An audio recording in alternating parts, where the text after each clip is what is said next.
They laughed at the billionaire's maid.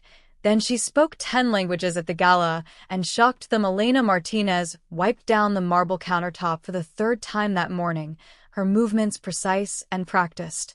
At 27, she had perfected the art of being invisible, a skill essential for someone in her position. The Manhattan penthouse where she worked sprawled across the top floor of one of the city's most exclusive buildings, all floor-to-ceiling windows and minimalist luxury that cost more than most people earned in a lifetime. "Make sure you finish the West Wing before noon," Mrs. Pemberton, the head housekeeper, reminded her with a sniff.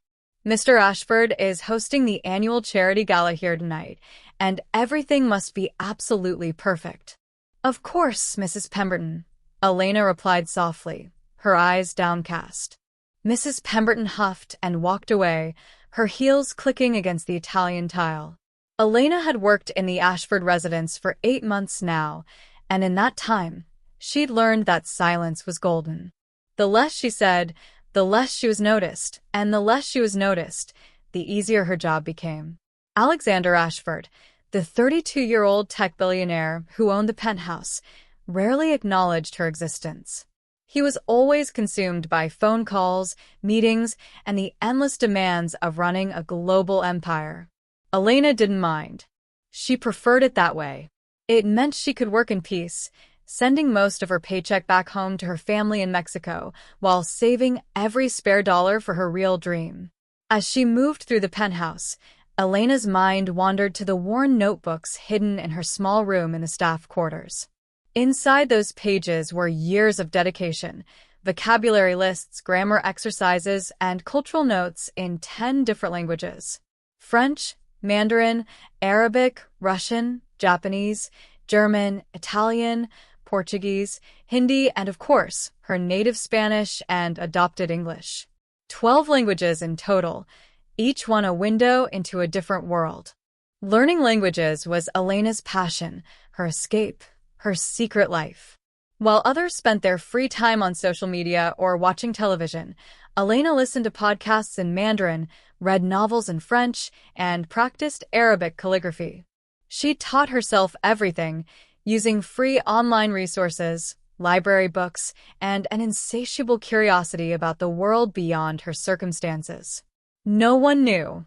Not Mrs. Pemberton, not the other staff members, certainly not Mr. Ashford. To them, she was just another maid, easily replaceable, hardly worth noticing. The afternoon passed in a blur of preparation. Florists arrived with elaborate arrangements, caterers took over the kitchen, and event coordinators barked orders at everyone in sight. Elena stayed out of the way, making sure the guest rooms were pristine and the bathrooms sparkled. As evening approached, she caught glimpses of the transformation taking place in the main living area. Crystal chandeliers glittered, champagne fountains bubbled, and a string quartet warmed up in the corner. This was a world she could observe but never truly enter. "You there?" One of the event coordinators snapped her fingers at Elena. "Make yourself scarce once the guests arrive. Mr. Ashford doesn't want the help visible during the gala." Elena nodded, feeling the familiar sting of being reduced to the help. But she pushed the feeling down. She'd experienced worse. Growing up in a small village in Oaxaca, she'd known real poverty, the kind where you weren't sure if there would be food for dinner. This job, with its decent pay and safe working conditions, was a blessing, even if it came with a side of humiliation. By 7 o'clock, guests began arriving. Elena watched from the shadows of the service hallway, observing the glittering crowd. Women in designer gowns that cost more than a year of her salary laughed too loudly. Men in custom tuxedos discussed stock portfolios and real estate ventures. This was Manhattan's elite: old money, new money, and everything in between. Alexander Ashford moved through the crowd with easy confidence, his tall frame and sharp features drawing attention wherever he went. Elena had always thought he seemed lonely despite the crowd of people constantly surrounding him. There was something in his eyes, a searching quality, as if he was looking for something real in a world of carefully constructed facades. "Did you see the new maid?" Elena overheard one of the guests, a woman dripping in diamonds, whisper to her companion. I saw her earlier. These people really should know their place, don't you think? Can you imagine what goes through their simple little minds? Her companion laughed, a sharp, cutting sound. Probably just thinks about cleaning products and what to make for dinner. I doubt there's much else going on up there. Elena's cheeks burned, but she remained still. She'd heard variations of this conversation countless times. People like that never imagined that the help might have inner lives, dreams, intelligence, or value beyond their service. Little did they know that she could have conversed with them in any of 10 languages, that she'd read Tolstoy in Russian, Proust in French, and Garcia Marquez in the original Spanish. That she understood the nuances of Japanese honorifics and could debate philosophy in German. But that knowledge was her secret treasure, something they couldn't see and therefore couldn't demean. As the evening progressed, Elena moved through her duties, refreshing towels in the powder rooms and ensuring everything remained immaculate. She was in one of the guest bathrooms when she heard a commotion outside. Peering through the crack in the door, she saw Alexander looking frustrated, his jaw tight. His assistant was whispering urgently in his ear. What do you mean the translator didn't show up? Alexander's voice carried an edge of stress. We have guests from 12 different countries here tonight. The whole point of this gala was to secure international partnerships for the Literacy Foundation. The assistant wrung her hands. I'm so sorry, Mr. Ashford. She had a family emergency. I've been calling every translation service in the city, but it's Saturday night, and this is a disaster, Alexander muttered, running a hand through his dark hair. The Saudi delegation doesn't speak English. The Japanese investors brought their CEO, who only speaks Japanese, and I promised everyone personal attention in their native language. This was supposed to be about building bridges, about showing that education and communication matter. Elena's heart began to race. She knew she should stay silent, stay invisible, stay in her place. But watching Alexander's genuine distress, he truly cared about this cause, about making these people feel welcome and valued. Something stirred inside her. This was a moment, a choice. She could remain safe in her invisibility, or she could step into the light and risk everything. Her hand trembled as she reached for the door handle. After all this time, after all these years of hiding, perhaps it was time to be seen. Elena's heart hammered against her ribs as she stepped out of the powder room. Every instinct screamed at her to turn back, to retreat into the safety of shadows and silence. But her feet kept moving forward, carrying her toward Alexander Ashford and his distressed assistant. Excuse me, Mr. Ashford, she said quietly, her voice barely above a whisper. Alexander turned, his expression distracted. For a moment, he looked right through her, the way he always had. Then his eyes focused, registering her presence with mild surprise. Yes? Is something wrong with the facilities? He asked, clearly assuming she was reporting a problem. Elena swallowed hard. Her mouth felt dry as desert sand. No, sir. I couldn't help but overhear your difficulty with the translation services. She paused, gathering her courage. I might be able to help. Alexander's assistant, a sharp-eyed woman named Jennifer, looked at Elena as if she'd grown a second head. I'm sorry, what? I speak several languages, Elena continued, her voice growing steadier. If you need someone to help communicate with your international guests, I could assist. Jennifer let out a short, incredulous laugh. That's very sweet, but this is a bit more complex than knowing how to say hello in Spanish and French. These are high-level business discussions. I understand, Elena interrupted gently, then switched to flawless Mandarin. I'm quite proficient in Mandarin Chinese, including business terminology and formal registers appropriate for corporate settings. Alexander's eyebrows shot up. Jennifer's mouth fell open. Elena continued, now in Japanese. I'm also fluent in Japanese, including the Kigo system of honorific speech, which I understand is essential when addressing business executives from Japan. She switched to Arabic, the words flowing smoothly. I can communicate in modern standard Arabic, as well as some regional dialects. I've studied Islamic customs and business etiquette to ensure cultural sensitivity. By now, Alexander was staring at her with undisguised astonishment.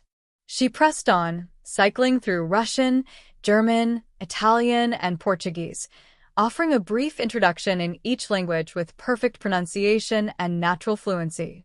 When she finally fell silent, the hallway seemed to ring with the absence of her voice. How? Alexander started, then stopped. How is this possible?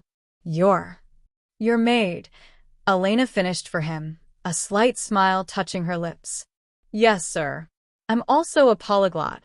I've been studying languages since I was a child. It's my passion. Jennifer recovered first. Even if this is true, no offense, but do you understand the complexity of what Mr. Ashford is trying to accomplish tonight? These aren't casual conversations. We're talking about multi-million-dollar partnerships, delicate negotiations. I understand perfectly, Elena said, switching to English, but maintaining her quiet dignity. And you're right to be skeptical. I'm not a professional translator, and I have no business credentials. But I am fluent in these languages, and I do understand cultural nuances.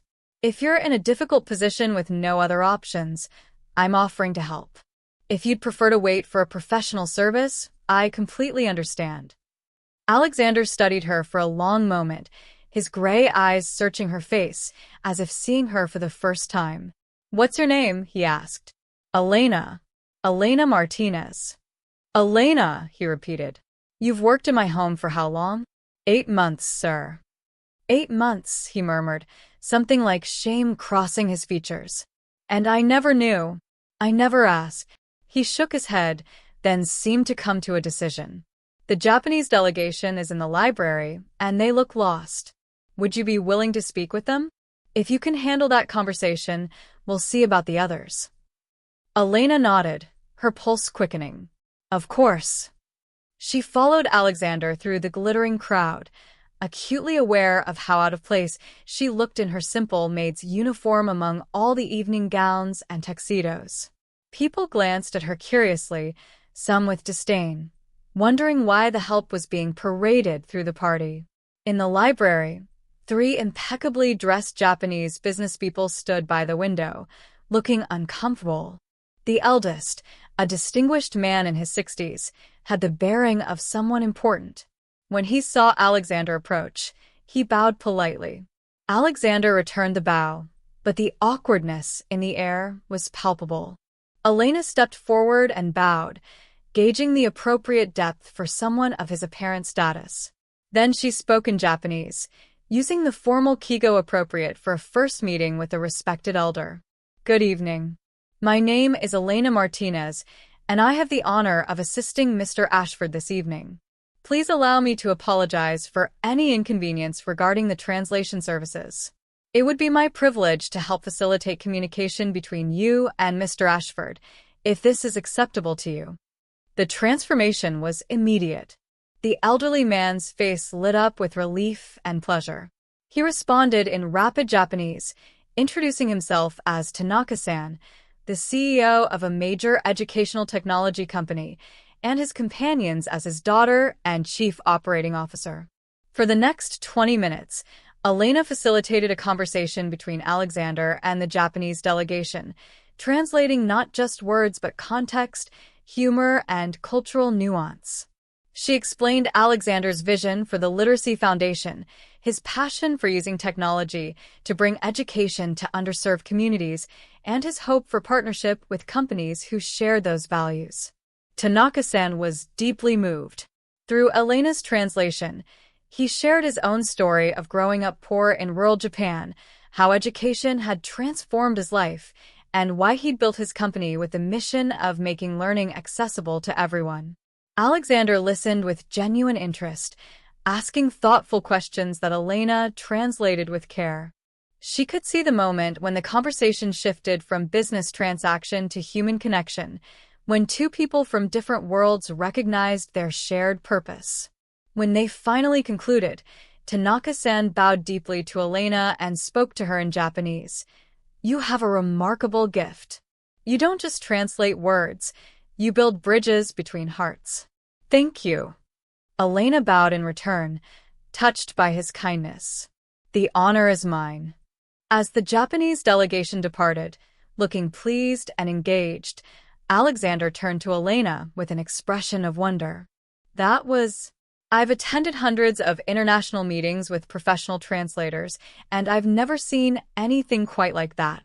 You didn't just translate, you made them feel truly heard. Elena felt her cheeks warm. Language is about more than vocabulary, Mr. Ashford. It's about respect, understanding, connection. Alexander, he corrected gently. Please call me Alexander. And Elena? I need your help tonight. Will you stay? Will you help me connect with these people? She looked at him, at the genuine respect in his eyes, and felt something shift inside her. For the first time in 8 months, perhaps for the first time in her life in America, someone was seeing her. Really seeing her. Yes, she said simply. I'll help. What Elena didn't know was that this decision would change everything, not just for that night, but for the rest of her life. The gala transformed before Elena's eyes. What had been an intimidating display of wealth and power became something else entirely, a tapestry of human stories, each thread woven in a different language, all connected by the universal desire to make a difference. Alexander stayed close to her side as they moved through the crowd, and Elena found herself at the center of conversation after conversation. She spoke with the Saudi delegation in Arabic, discussing their innovative mobile library programs for Bedouin communities. She conversed with a German philanthropist about educational reform, drawing on her knowledge of German philosophy and pedagogy to create common ground. With each interaction, she noticed something changing. The guests who had initially looked at her with dismissal or confusion began to regard her with respect, even admiration. But more than that, she watched their conversations with Alexander deepen. Without the barrier of language and culture, real relationships were forming. You're making magic happen, Alexander murmured to her between conversations, his voice warm with appreciation. But not everyone was pleased. Elena felt the hostile stares from some of the American guests, particularly a group of society women clustered near the champagne fountain. Among them was Victoria Ashford Crane, Alexander's cousin, a woman whose name appeared regularly in the social pages. Who is that woman with Alex? Victoria's voice carried across the room, sharp with indignation. And why is she dressed like the help? Her companion, the same diamond-draped woman who had mocked Elena earlier, leaned in conspiratorially. My dear, she is the help. That's his maid, if you can believe it. Apparently, she speaks a few languages and now she thinks she belongs here. Victoria's perfectly made-up face twisted with disgust. How inappropriate. Alex has always been too soft with the staff. This is exactly why proper boundaries must be maintained. Can you imagine the presumption? Elena heard every word. She developed excellent hearing over years of being discussed, as if she were invisible. The comment stung, but what hurt more was the dismissive cruelty, the absolute certainty these women had that someone like her couldn't possibly have value beyond her service. Alexander must have noticed her reaction because he touched her elbow gently. Are you all right? She forced a smile. Of course. Should we speak with the Italian representatives? I noticed them by the terrace. But Alexander's jaw had tightened. He'd heard his cousin too. Elena, wait. Before she could protest, he was striding toward Victoria and her group, and Elena had no choice but to follow. Victoria, Alexander greeted his cousin coolly. I'm so glad you could make it. Alex, darling. Victoria air-kissed his cheeks, then cast a pointed look at Elena. Though I'm a bit confused about your choice of companions this evening. Surely you have standards to maintain. The other women tittered. Elena felt her face burn, but she kept her expression neutral, her hands clasped calmly in front of her. Alexander's voice, when he spoke, was ice-cold. My standards, Victoria, include treating people with respect regardless of their profession. Something you might consider adopting. Victoria's smile froze. I was merely pointing out that Elena is my employee. Alexander interrupted. Yes, she is. She's also the most educated person in this room. While you were collecting designer handbags, Elena was collecting languages. 10 of them, to be precise. She's read Dostoevsky in Russian, Dante in Italian, and Mishima in Japanese. She understands nuances of culture and communication that most people spend their entire lives missing. The group fell silent, stunned. Alexander continued, his voice resonating with conviction. Tonight, Elena has single-handedly saved this gala and potentially secured partnerships that will bring education to millions of children around the world. She's done what teams of professional translators couldn't. She's created genuine human connection across cultural divides.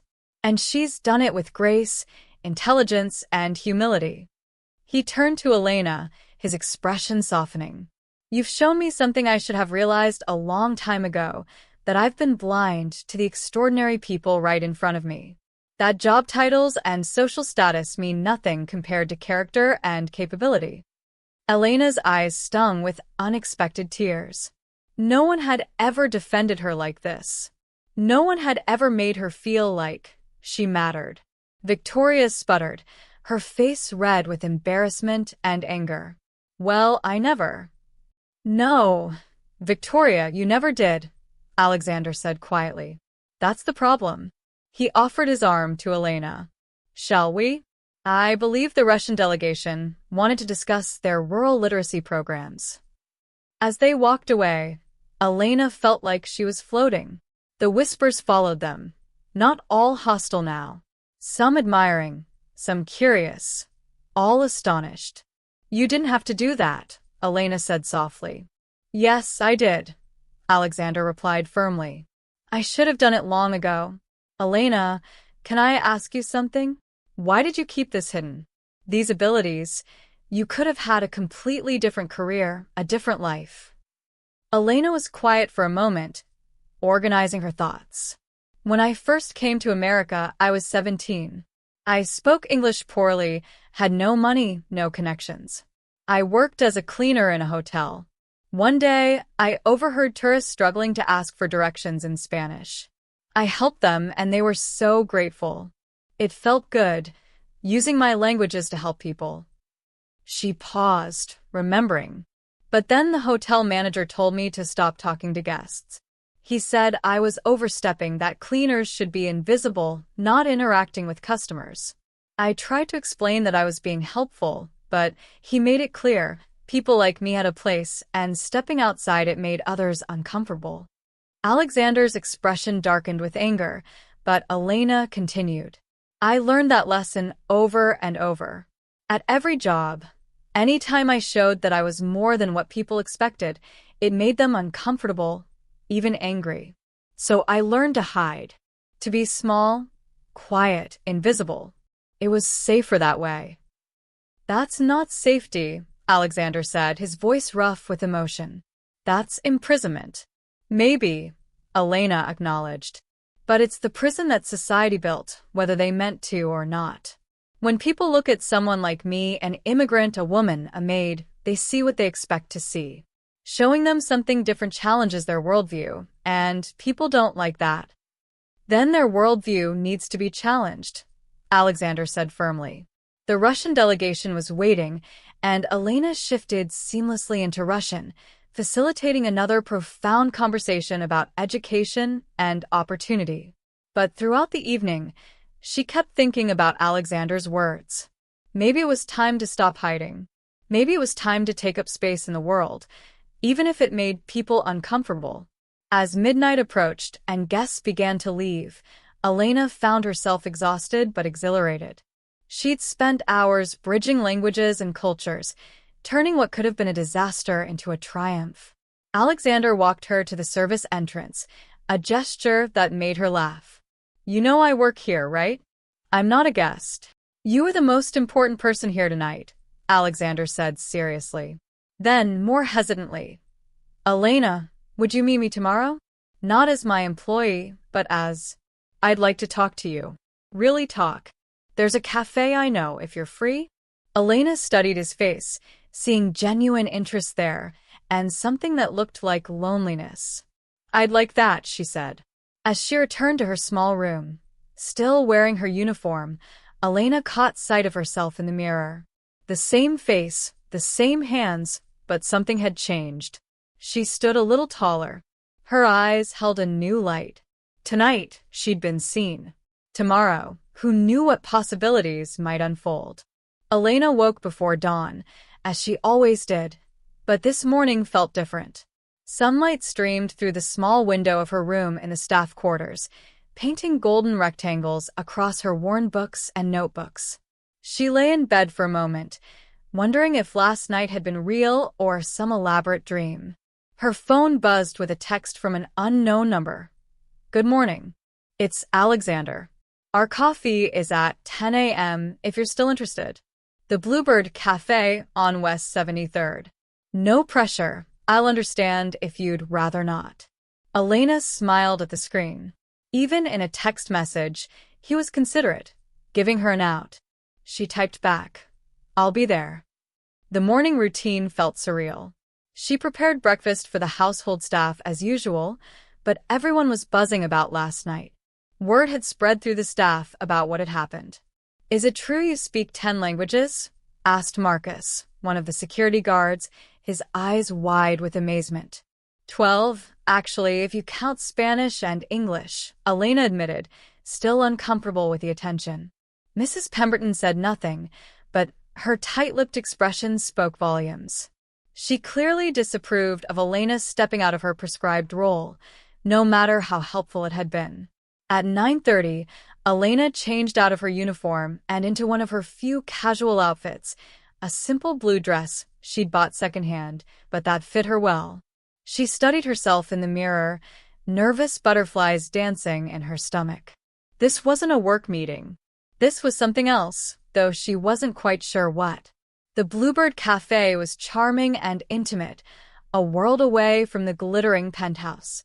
Alexander was already there, sitting at a corner table, looking strangely out of place in jeans and a casual sweater. Without the armor of his tuxedo and the crowd of admirers, he looked younger, more vulnerable. He stood when he saw her, a smile brightening his face. You came. Did you think I wouldn't? I wasn't sure, he admitted. After last night, after I put you in that position with Victoria, I worried I'd made things awkward for you. They sat and a waitress brought menus.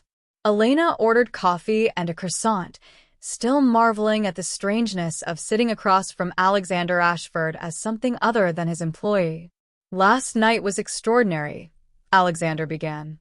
But I've been thinking about what you said, about learning to hide, about making yourself small. I can't stop thinking about how many times I must have walked past you and never really saw you. Elena wrapped her hands around her coffee cup. You weren't unkind.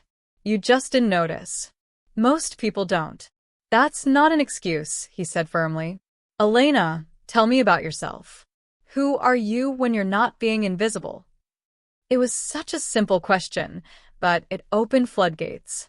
Elena found herself talking about her childhood in Oaxaca, growing up in a family that valued education despite their poverty. Her father had been a teacher in their small village, and though they'd had little money, their home had been rich with books and learning. My father used to say that language is the key to understanding the human experience, Elena said, her voice soft with memory. He taught me Spanish and English, and he encouraged me to learn more. When he died, when I was 16, I promised myself I'd honor his legacy by continuing to learn. How did you end up here? Alexander asked gently. Elena told him about coming to America after her father's death, needing to support her mother and younger siblings. About the years of cleaning hotel rooms, working in restaurant kitchens, always sending money home, always studying in every spare moment. Languages became my escape and my hope, she explained. Every new language was a door to a different world, a different way of thinking. Portuguese opened up Brazilian literature. Arabic let me read the poetry of Rumi in a form closer to the original. Mandarin gave me access to thousands of years of philosophy and culture. Alexander listened with complete attention, asking thoughtful questions, genuinely interested in her answers. He shared his own story, too. The loneliness of inherited wealth, the pressure of expectations, the constant question of whether people valued him or just his money. I built my company because I wanted to create something meaningful, he said. Technology that could actually change lives, not just generate profit. But somewhere along the way, I got isolated. Surrounded by people, but truly known by no one. Is that why you started the Literacy Foundation? Elena asked. He nodded. My grandfather came to America with nothing. He taught himself to read using borrowed books and the public library. Education transformed his life, and he never forgot that. He used to tell me that literacy is freedom.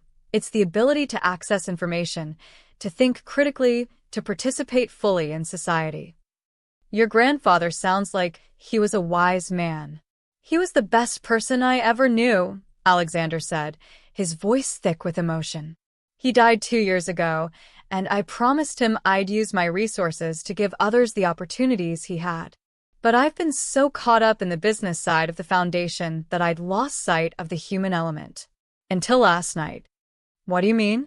Watching you connect with those people, seeing how you didn't just translate words but created understanding, that's what the foundation should be about. Not just funding programs, but building bridges between people, creating genuine connection and opportunity. They talked for hours, losing track of time. The cafe filled and emptied around them. Elena discovered that Alexander was funny and self-deprecating, that he was passionate about astronomy and terrible at cooking, that he'd read many of the same books she had and loved discussing them.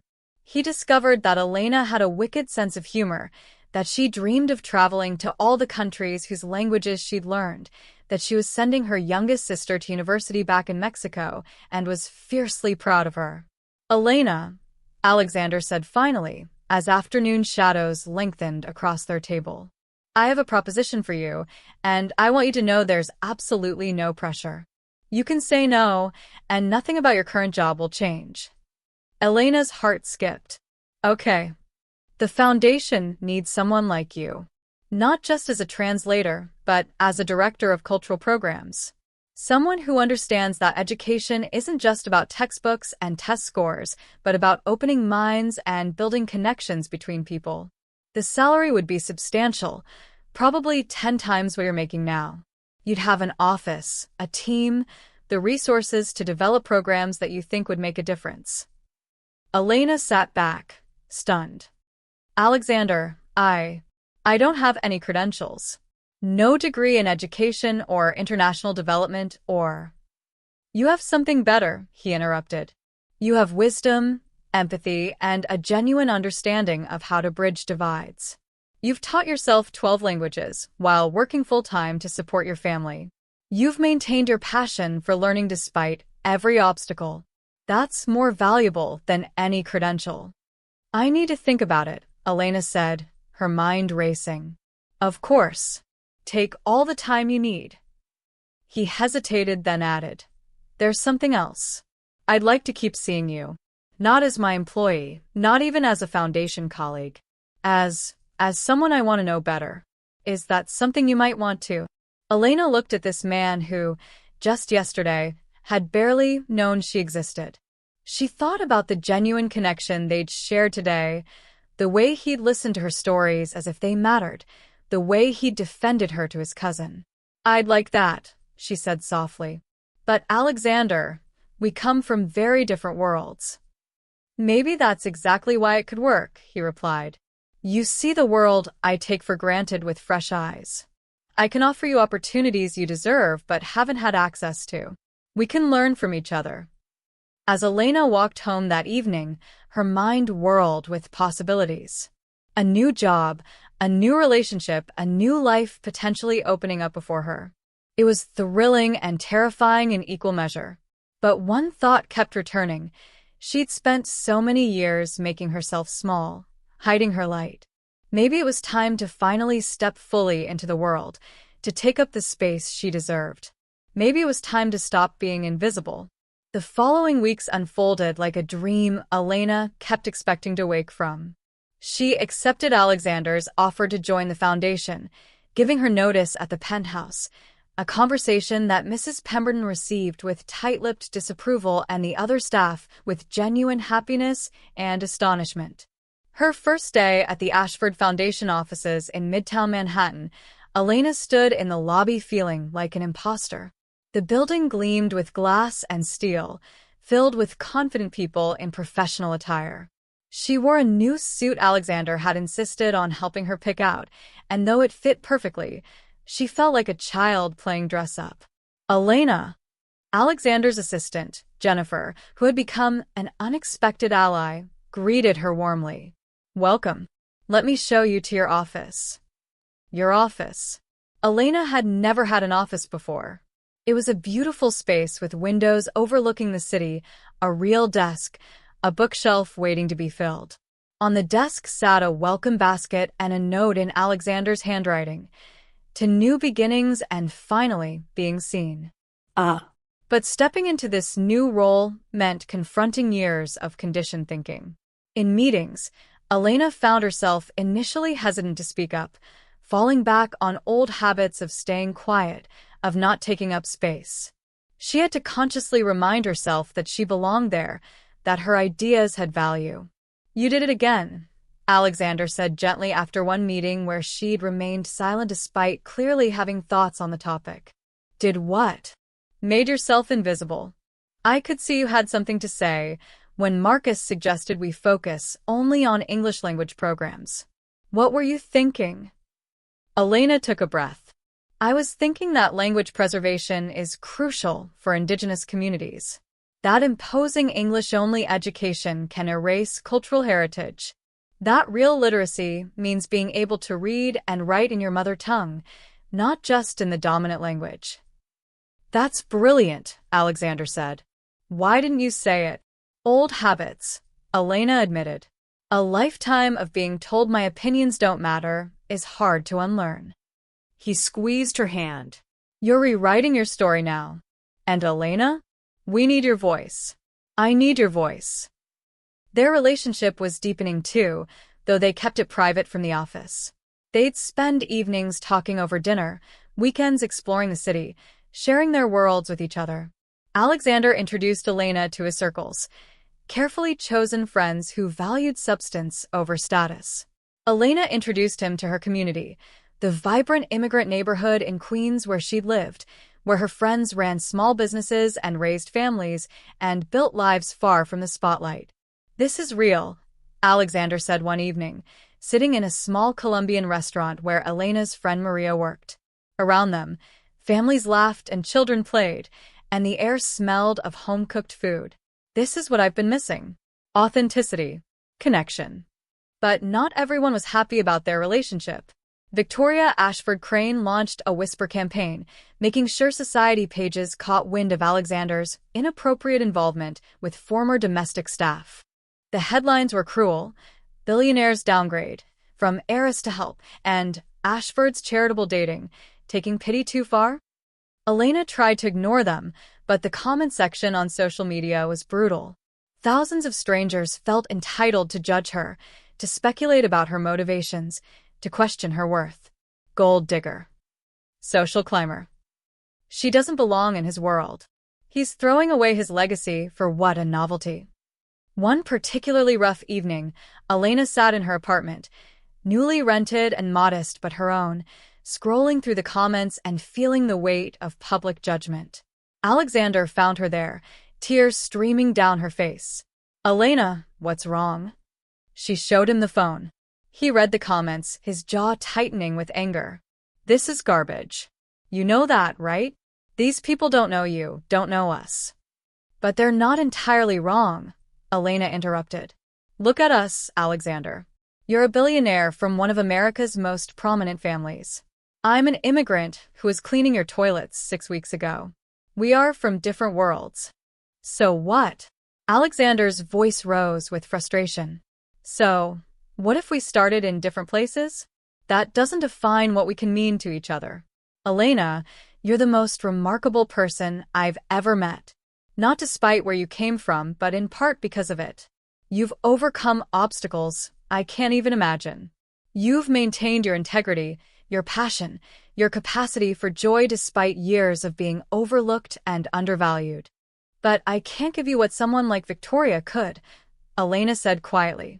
I can't give you connections to old money families or social status or... I don't want those things. Alexander knelt in front of her, taking her hands. Elena, don't you see? Those things are empty. They're what I've had my whole life, and they've made me lonely. You give me something real. You see me, not my money, not my name, just me. You challenge me to be better, to think differently, to actually make a difference instead of just writing checks and calling it philanthropy. He wiped away her tears. I love you, Elena. I'm in love with you. And I don't care what Victoria or society pages or internet trolls think about that. Elena's breath caught. You love me? Yes. Is that so surprising? She laughed through her tears. A little bit, yes. 3 months ago, you didn't even know my name. Then I was an idiot. A blind, privileged idiot who didn't see the treasure right in front of him. He hesitated. Could you possibly feel the same way? Elena thought about the past weeks, how Alexander had never made her feel less than, how he'd encouraged her voice, celebrated her successes, supported her when she doubted herself. How he'd visited her mother in Mexico with her, bringing his terrible Spanish and genuine warmth, sitting in their humble home like it was the most natural thing in the world. How he made her laugh, challenged her thinking, and looked at her like she was the most important person in any room. Yes, she said softly. I love you too. Their kiss was sweet and certain, a promise of partnership despite the obstacles ahead. But the next morning brought a new challenge. Elena arrived at the foundation to find several board members in Alexander's office, their faces grim. Elena, Alexander said, tension in his voice. These gentlemen have some concerns they want to discuss with both of us. Thomas Rutherford, the board chairman and one of Alexander's oldest family friends, cleared his throat. Ms. Martinez, no one questions your linguistic abilities or your personal character. However, several board members feel that your relationship with Alexander creates conflicts of interest. There are concerns about nepotism, about your qualifications for your position, about the foundation's reputation. Elena felt her stomach drop, but she kept her voice steady. I understand your concerns, Mr. Rutherford. What would you suggest? We think it would be best if you step down from your position, another board member interjected. We can, of course, provide an excellent severance package and references.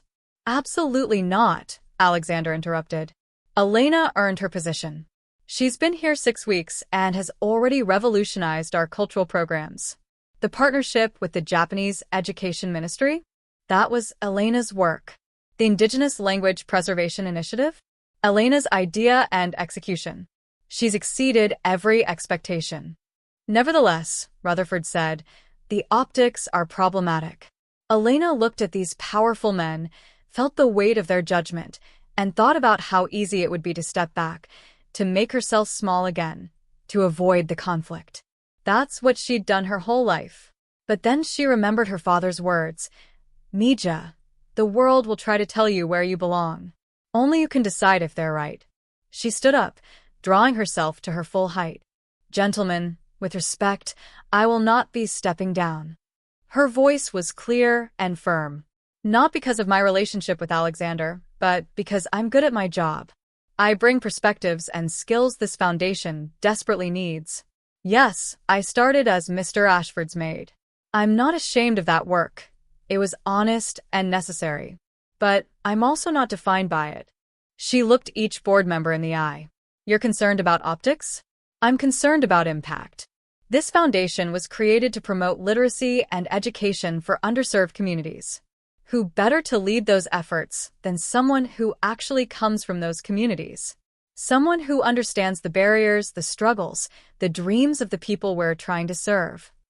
The room was silent. Elena continued, her voice passionate now. You can ask me to step down. But ask yourselves, are you doing it because I'm unqualified or because my presence makes you uncomfortable? Because I don't fit your idea of what a foundation director should look like. Rutherford studied her for a long moment. Then, surprisingly, he smiled. You make a compelling argument, Ms. Martinez. And perhaps that discomfort you mention is exactly what this foundation needs. He turned to the other board members. Gentlemen, I move that we table this discussion and instead review Ms. Martinez's performance based on merit in 6 months. If her work speaks for itself and preliminary reports suggest it will, then this conversation becomes moot. One by one, the other board members nodded agreement. After they filed out, Alexander pulled Elena into his arms. You were amazing. You stood up for yourself. Elena was shaking with adrenaline, but she felt something else too, pride. She'd fought for her place at the table instead of quietly accepting dismissal. She'd used her voice instead of hiding it. I'm tired of being invisible, she said. I'm tired of making other people comfortable at the expense of myself. If people are going to judge me anyway, I might as well give them something real to judge. Alexander kissed her forehead. I'm so proud of you. As Elena returned to her office, she knew the road ahead wouldn't be easy. There would be more battles, more judgment, more obstacles. But for the first time in her life, she felt ready to face them. She was done hiding, done being small, done apologizing for taking up space in the world. The invisible woman was stepping into the light, and she was never going back to the shadows. 6 months passed like a whirlwind.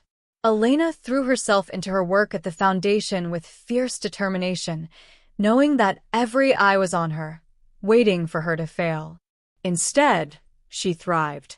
Her Indigenous language preservation program launched in 12 countries, partnering with local communities to create educational materials in threatened languages. The program won international acclaim and, more importantly, was changing lives. Elena received letters from teachers in remote villages, from parents seeing their children learn to read in their mother tongue for the first time, from elders grateful that their languages wouldn't die with their generation. The Japanese partnership Alexander had mentioned bore fruit, a technology exchange program that brought innovative learning tools to underfunded schools across both countries. Elena had been instrumental in navigating the cultural nuances that made the partnership successful. She'd built a team of talented, diverse individuals, many of them, like her, overlooked by traditional hiring practices. Together, they were reshaping what the foundation could accomplish. But her success came with continued scrutiny. Every decision was questioned more rigorously than those of her colleagues. Every mistake was magnified. The pressure was immense, and there were days when Elena wanted to quit, to retreat to the simplicity of her old invisible life. You know you don't have to prove anything to anyone, Alexander told her one evening when he found her in her office at 10 p.m., reviewing proposals. Don't I? Elena asked, tired. Every day I walk into that building, someone assumes I'm there because of you, not because I earned it. The board reviews my performance monthly, Alexander. No one else gets that level of oversight. It's not fair, he agreed. No, it's not. But it's reality. Elena rubbed her eyes.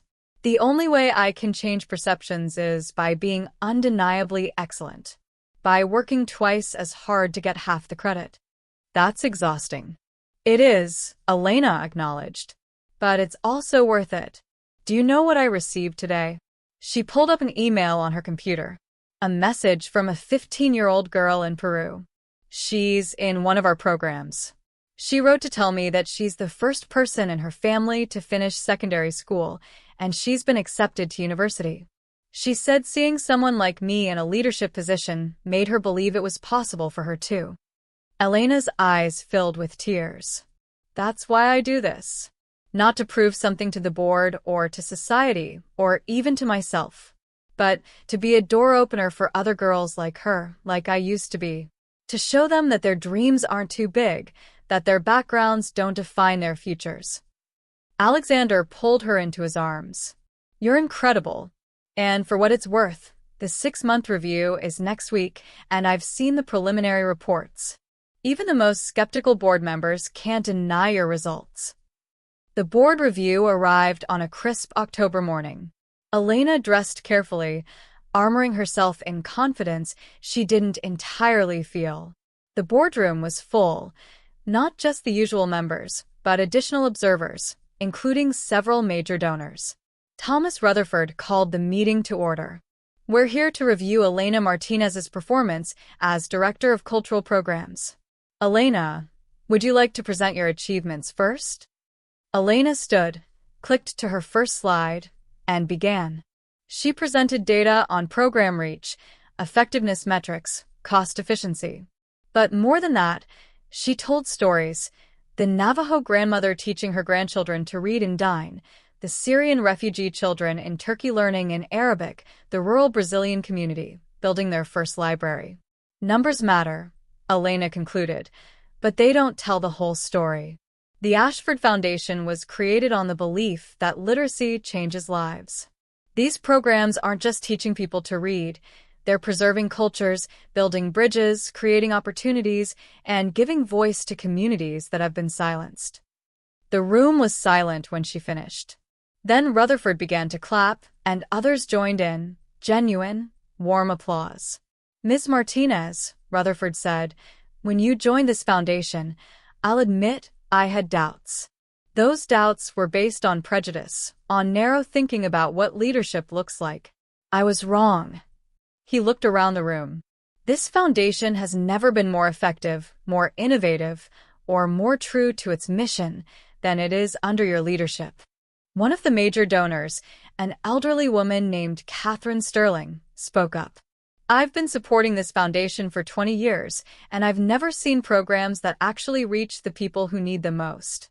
Ms. Martinez, you've reminded us that charity isn't about feeling good, it's about making real change."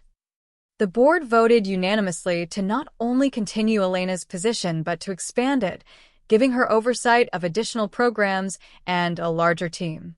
As the meeting adjourned, several board members approached Elena personally to apologize for their initial skepticism and to praise her work. It was vindicating, but more than that, it was affirming. She had proved, not to them, but to herself, that she belonged. That evening, Alexander took her to a rooftop restaurant overlooking the city. The lights of Manhattan sparkled below them like a galaxy of possibilities. "I'm proud of you," Alexander said, raising his glass. "Not because you proved the board wrong, but because you stayed true to yourself throughout this whole journey." Elena clinked her glass against his. "I couldn't have done it without you. You saw me when I was invisible. You believed in me before I believed in myself.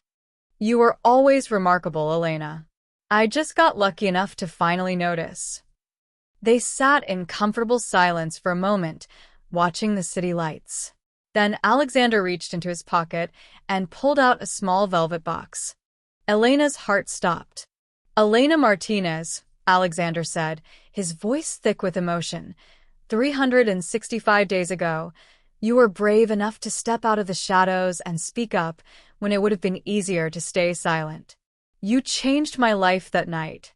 You changed my understanding of what matters, what's real, what's worth fighting for." He opened the box, revealing a stunning but elegant ring.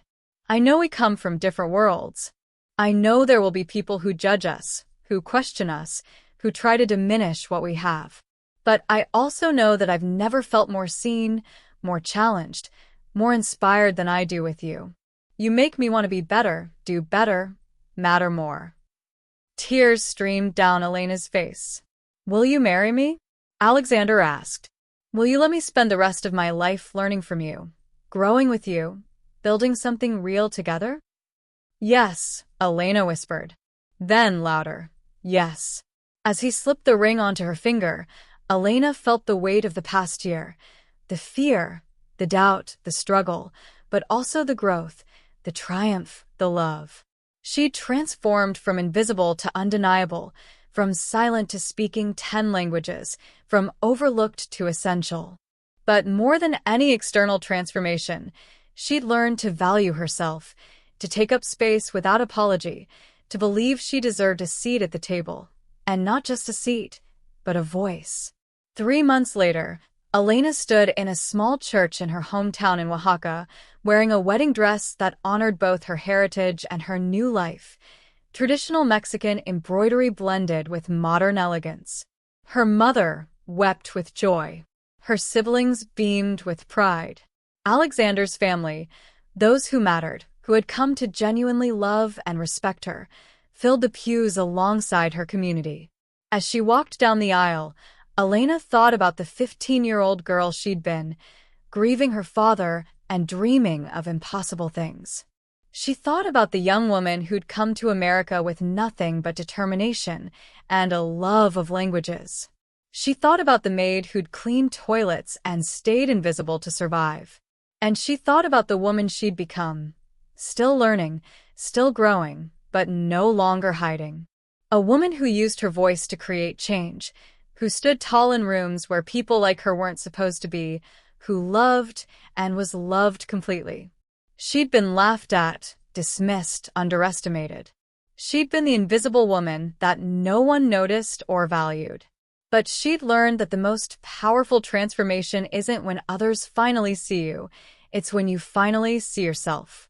And Elena Martinez, polyglot, philanthropist, bridge builder, wife, dreamer, she saw herself clearly now. She knew her worth. She claimed her space in the world. And she would never, ever be invisible again.